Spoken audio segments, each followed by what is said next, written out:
ओम श्री परमात्मने नमः। आदरणीय भक्तजनों, सादर प्रणाम।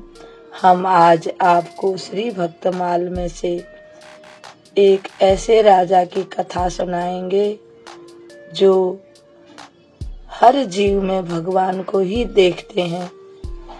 उनका नाम है श्री मधुकर शाह जी।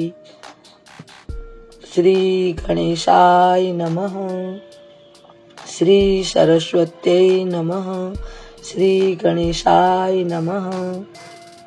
भक्तजनों, श्री नाभाजी महाराज कहते हैं कि भक्त राजा यानी कि ये ओरछा के राजा थे श्री मधुकर शाह जी। जैसे मधुकर यानी भ्रमर, भ्रमर को यानी भौरे को इन्होंने मधुकर कहा है कि वह शहद को ही ग्रहण करता है। उसी प्रकार इन्होंने भी सार गुण वैष्णव वेश को ही ग्रहण किया, यानी कि वैष्णव में इनकी बड़ी श्रद्धा थी और बड़ी भक्ति थी।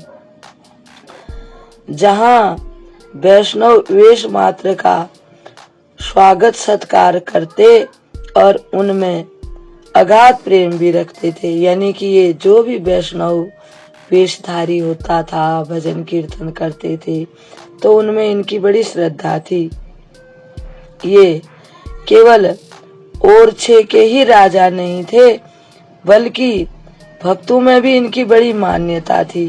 ये भक्तों के हृदय में वास करते थे, उनके हृदय के भी ये राजा थे।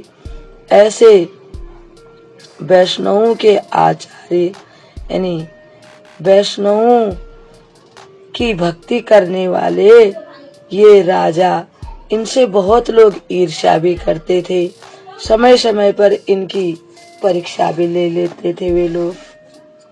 ऐसे ही एक बार इनसे जो ईर्ष्या रखते थे, इनके ही कुटुंब के लोग, उन्होंने क्या किया, एक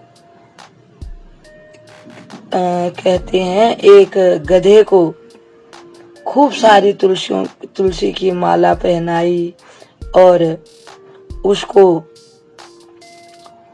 तिलक विलक लगा दिया और उसको ले जा करके इनके सामने रख दिया। उसे देखते ही राजा ने अपना सौभाग्य मानकर उसको भी प्रणाम करते हुए कहा, धन्य है प्रभु, आज आपने इस वैष्णव रूप से दर्शन देकर मुझे निहाल कर दिया। मुझ दास पर बड़ी कृपा की। द्वेषी लोगों ने जब आपकी ऐसी सच्ची वैष्णव वेश निष्ठा देखी तो ये आश्चर्यचकित रह गए। उनके हृदय पश्चाताप से